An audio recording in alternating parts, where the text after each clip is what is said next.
ಆತ್ಮೀಯ ಎಲ್ಲ ಕನ್ನಡದ ಮನಸ್ಸುಗಳಿಗೆ ಹಾಗೂ ಚಿತ್ರನಟ ದರ್ಶನ್ ಅಭಿಮಾನಿಗಳಿಗೆ ಸಂಜೆಯ ಒಂದು ನಮಸ್ಕಾರಗಳನ್ನು ತಿಳಿಸ್ತಾ, ಇತ್ತೀಚೆಗೆ ದರ್ಶನ್ ಕೊಲೆ ಕೇಸ್ನಲ್ಲಿ ಆದಂತಹ ಎಲ್ಲ ಬೆಳವಣಿಗೆಗಳನ್ನು ನಾವು ಗಮನಿಸ್ತಾ ಇದ್ದೀವಿ. ಇವತ್ತು ಯಾರು ತನಿಖಾಧಿಕಾರಿ ಇದ್ದಾರೋ ಅದೇ ತನಿಖಾಧಿಕಾರಿಗಳು ಸುಳ್ಳು ದಾಖಲೆಗಳನ್ನು ಸೃಷ್ಟಿಸಿ ಒಬ್ಬ ಚಿತ್ರನಟ ಇವತ್ತು ಸುಮಾರು ತಿಂಗಳುಗಳಿಂದ ಜೈಲಲ್ಲಿ ಇರುವಂತಹ ಪರಿಸ್ಥಿತಿಗೆ ತಂದಿದ್ದಾರೆ.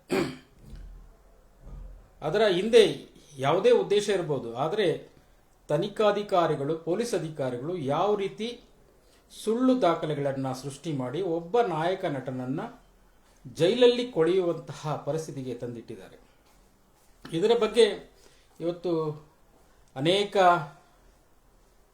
ಜಾಲತಾಣಗಳಲ್ಲಿ, ಮಾಧ್ಯಮಗಳಲ್ಲಿ ಪ್ರಸಾರ ಆಗ್ತಾ ಇದೆ.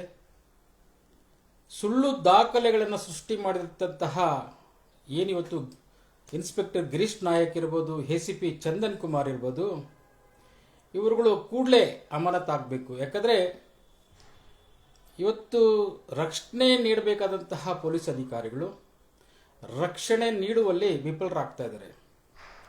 ಯಾವುದೋ ಒಂದು ಒತ್ತಡಕ್ಕೆ ಮಣಿದು ಅಥವಾ ಉದ್ದೇಶಪೂರ್ವಕವಾಗಿ ಹೋರಾಟಗಾರರ ಮೇಲೆ ಇರ್ಬೋದು, ಹೆಸರು ಮಾಡಿರ್ತಕ್ಕಂತಹ ನಟರುಗಳ ವಿರುದ್ಧವಿರ್ಬೋದು, ರಾಜಕಾರಣಿಗಳ ವಿರುದ್ಧವಿರ್ಬೋದು, ಇವತ್ತು ಅವರು ಯಾವುದೇ ಒಂದು ತನಿಖೆಯನ್ನು ಮಾಡದೆ ಮನಸ್ಸೋ ಇಚ್ಛೆ ಅಥವಾ ಅವರಿಗೆ ಏನೋ ಒಂದು ಉನ್ನತ ಮಟ್ಟಕ್ಕೆ ಹೋಗುವಂತಹ ಏನಾದರೂ ಪ್ರಶಸ್ತಿಗಳು ಸಿಗ್ತವೆ ಎಂಬಂತಹ ಉದ್ದೇಶದಿಂದ ಇವತ್ತು ಅವ್ರಿಗೆ ಬೇಕಾದಂಥ ರೀತಿಯಲ್ಲಿ ಒಂದು ದಾಖಲೆಗಳನ್ನು ನ್ಯಾಯಾಲಯಕ್ಕೆ ನೀಡುವಂಥದ್ದು. ಇದರ ವಿರುದ್ಧ ಏನಿವತ್ತು ತನಿಖೆಯಲ್ಲಿ ಇವತ್ತು ವಕೀಲರುಗಳು ಇವತ್ತು ವಾದವನ್ನು ಮಾಡ್ತಾ ಆ ತನಿಖಾಧಿಕಾರಿಗಳ ವಿರುದ್ಧ ಒಂದು FIR ದೂರನ್ನು ದಾಖಲಿಸಿದ್ದಾರೆ. ಕೂಡಲೇ ಇವತ್ತು ಚಂದನ್ ಕುಮಾರ್ ಸಹ ಇತ್ತೀಚೆಗೆ ಒಬ್ಬ ಪೊಲೀಸ್ ಅಧಿಕಾರಿ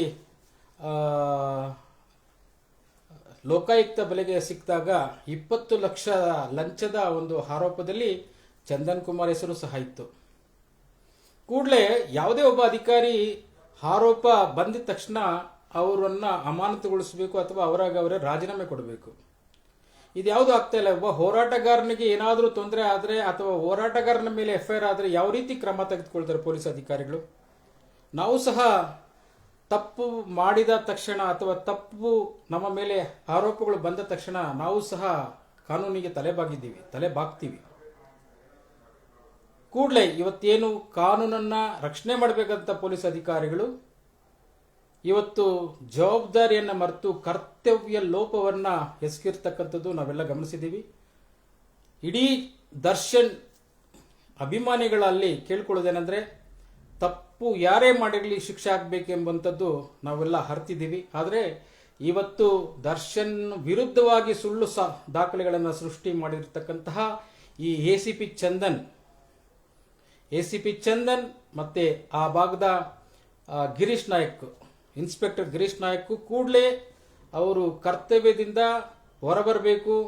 ಸರ್ಕಾರ ಅವರನ್ನ ಅಮಾನತುಗೊಳಿಸಬೇಕು, ಕೂಡಲೇ ಅವರನ್ನ ಬಂಧಿಸಬೇಕು, ಕಾನೂನು ರೀತಿಯಲ್ಲಿ ಅವರನ್ನು ತನಿಖೆ ಮಾಡಬೇಕೆಂಬಂತಹ ನಿಟ್ಟಿನಲ್ಲಿ ಮಾರ್ಚ್ 11ರಂದು ಬುಧವಾರ ಬೆಳಗ್ಗೆ 11:30ಕ್ಕೆ ಫ್ರೀಡಂ ಪಾರ್ಕ್ನಲ್ಲಿ ಒಂದು ದೊಡ್ಡ ಮಟ್ಟದ ಪ್ರತಿಭಟನೆಯನ್ನು ಹಮ್ಮಿಕೊಂಡಿದ್ದೀವಿ. ಪೊಲೀಸ್ ಅಧಿಕಾರಿಗಳು ಯಾವ ರೀತಿ ನಡ್ಕೊಳ್ಬೇಕು ಎಂಬಂತಹ ನಿಟ್ಟಿನಲ್ಲಿ ಆ ಒಂದು ಪ್ರತಿಭಟನೆಯಲ್ಲಿ ನಾವು ಪ್ರತಿಭಟನೆಯನ್ನು ಮಾಡಬೇಕಾಗ್ತದೆ, ಪ್ರತಿಭಟಿಸಬೇಕಾಗ್ತದೆ. ಇವತ್ತು ಅನೇಕ ಪೊಲೀಸ್ ಅಧಿಕಾರಿಗಳು ಡ್ರಗ್ಸ್ ಮಾಫಿಯಾದಲ್ಲಿ ತೊಡಗಿಕೊಂಡಿರ್ತಕ್ಕಂಥದ್ದು ನಾವು ನೋಡಿದ್ದೀವಿ. ನಮಗೆ ಪೊಲೀಸ್ ಅಧಿಕಾರಿಗಳ ವಿರುದ್ಧ ಹೋರಾಟವನ್ನು ಮಾಡಬೇಕು, ಹೋರಾಟಕ್ಕೆ ಅನುಮತಿ ಕೊಡಿ ಅಂದರೆ ಯಾರು ಕೊಡೋದಿಲ್ಲ. ನೋಡೋಣ ಈ ಬಾರಿ ಯಾವ ರೀತಿ ನಮಗೆ ಅನುಮತಿಯನ್ನು ಕೊಡ್ತಾರೋ ಕೊಡೋದಿಲ್ವ ನೋಡೋಣ.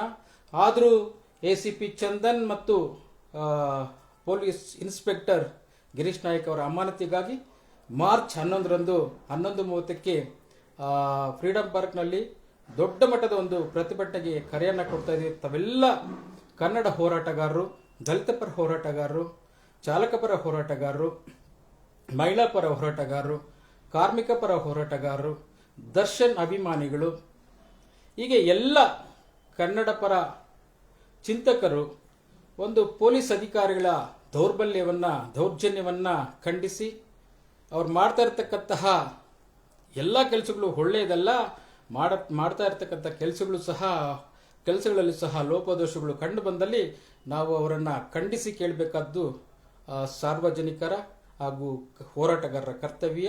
ಅದನ್ನು ಅರಿತು ಮಾರ್ಚ್ 11ನೇ ತಾರೀಕು ಬೆಳಗ್ಗೆ 11:30ಕ್ಕೆ ಫ್ರೀಡಂ ಪಾರ್ಕ್ನಲ್ಲಿ ಬೃಹತ್ ಪ್ರತಿಭಟನೆ ಕರೆ ಕೊಟ್ಟಿದ್ದೀವಿ.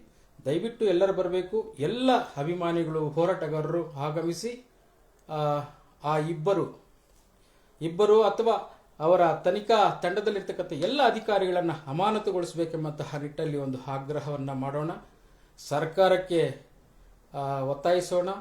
ಮಾನ್ಯ ಗೃಹ ಮಂತ್ರಿಗಳಿಗೂ ಸಹ ಒಂದು ಒತ್ತಾಯಿಸುವಂಥ ಕೆಲಸ ನಾವು ಮಾಡೋಣ ಅಂತ ಹೇಳ್ತಾ ನನ್ನ ಮಾತುಗಳನ್ನು ಮುಗಿಸ್ತಾ ಇದ್ದೀನಿ. ದಯವಿಟ್ಟು ಎಲ್ಲರೂ 11ನೇ ತಾರೀಕು ಬುಧವಾರ ಬೆಳಗ್ಗೆ 11:30ಕ್ಕೆ ಫ್ರೀಡಂ ಪಾರ್ಕಲ್ಲಿ ಸೇರ್ಕೊಳ್ಳೋಣ. ಬನ್ನಿ.